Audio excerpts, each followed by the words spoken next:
Kuri uno wa 9 Mukakaro niho igisata ca kaminuza y'u Burundi cigisha ururimi rw'igishinwa catanga impamyabushobozi ku banyeshure batandukanye bitabiriye ihiganwa Pont vers la Chine canke ikiraro gishikana ku rurimi rw'igishinwa. Rachel Akimana yaserukiye umuyobozi wa kaminuza y'u Burundi akaba yamenyesheje ko iryo higanwa rizotuma haba ugutera imbere kw'impano kubijanye n'imibano n'ubutunzi. L'Institut Confucius de l'Université du Burundi s'est engagé à promouvoir non seulement la langue et la culture chinoise.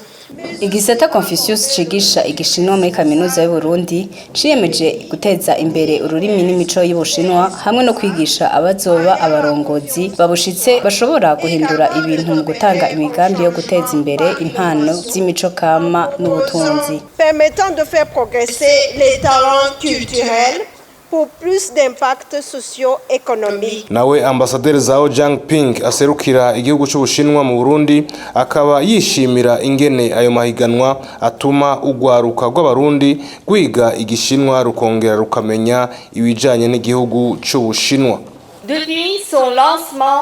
Kuva ritanguye mu mwaka wa 2002 iri higanwa riba buri mwaka rigakoranya ugwaruka rw'abarundi byatumye habaho ukwiga no kumenya igihugu c'Ubushinwa.